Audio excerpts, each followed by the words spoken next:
Back in Power BI, and this time around we're going to show you how to calculate a rolling average using DAX in Power BI. This is something that comes up if you're in marketing and maybe you want to see your rolling average of your website sessions or your website visitors.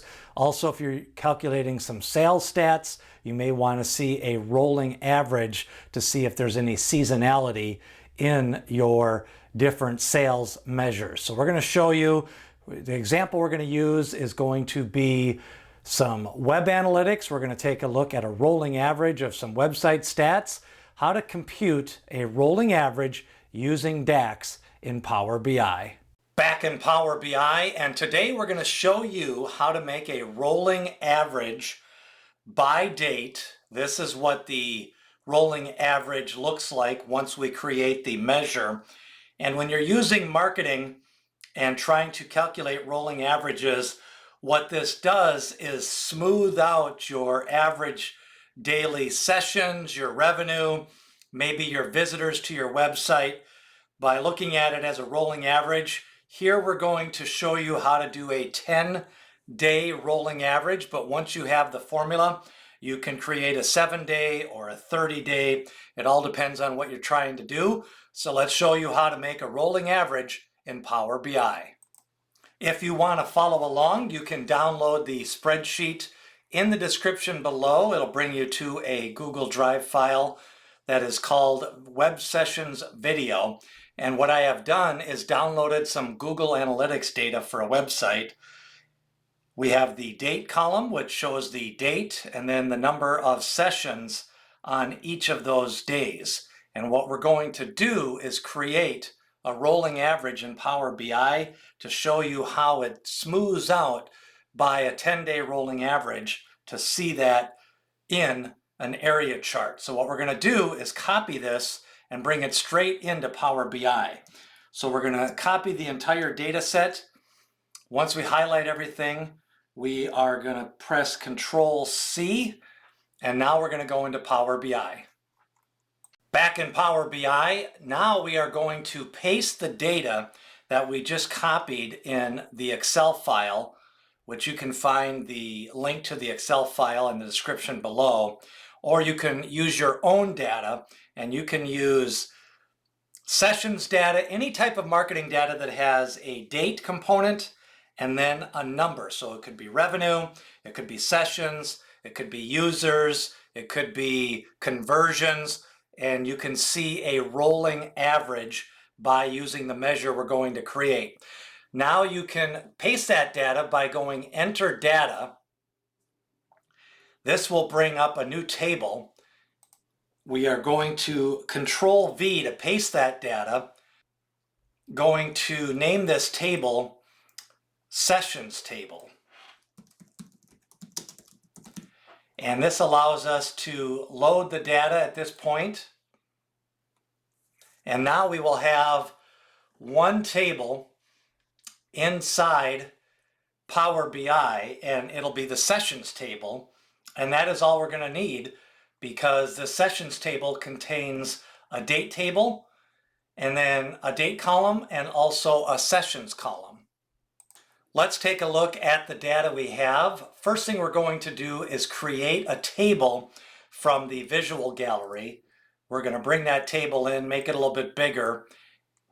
We're going to bring in the x-axis and the y-axis. The first thing we're going to do is select the date, and this will automatically default to the complete date. So we are going to want to, from the column tables, we are going to switch this long date to a short date. Now we have the date, and we're going to add our sessions. These sessions are the daily sessions. On January 1st, there's 148 sessions. On January 2nd, there is 169 sessions. So now what we are going to do is create an area chart that shows how this graphs out in an area chart. Let's create an area chart. We're going to go back to the visual gallery. You've got your choice of charts. Area section, we're going to create a new area chart. And what this does, create a chart that shows you how it visually shows it when you take a look at it by day. And then we're going to create a similar chart that shows you with the rolling average.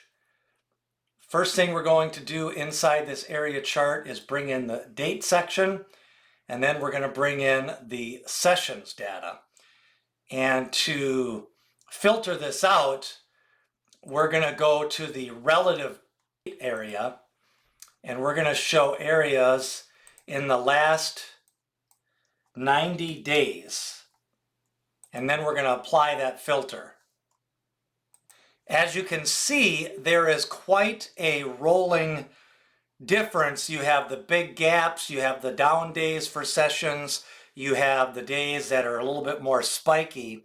And by doing a rolling average, this will allow you to kind of smooth that out and show you more of a trend. And we're going to choose a rolling average. We're going to create a measure, and we're going to show you how to do that with a variable, also a calculate, dates in period, and a last date. So the first thing we're going to do is create a new measure. And we're going to name the new measure rolling average. And we're going to use a 10-day average, but if you want to see a 7-day or a 28-day, we're going to show you how to do that as well. The rolling average, first we're going to create a variable, and we're going to name the variable number of days, and we're going to set this at 10. Then we're going to create a variable called rolling sum, and this is going to be used when we return the value. And the rolling sum is going to be a calculate function. Then it's going to be the sum of sessions table sessions. We're going to close that out, comma, and then we're going to use the dates and period. And the dates and period is going to ask for the dates, which is in the sessions table. So we're going to use sessions table date, and that is going to be the last date, which is the last date in that table, which is going to be the sessions table date. Then we're going to close that out with the parentheses, and then we're going to minus, because we want to go back, the number of days. And the number of days is that variable that we created. So num days. Then we're going to go either day, month, quarter, or year. So you could go back 1 month, 1 quarter, 1 year. We're going to choose days because we want a rolling 10-day average. So that is going to be day. Then we are just going to close out the variable. Then whenever you use a variable, you need to return. So we're going to return,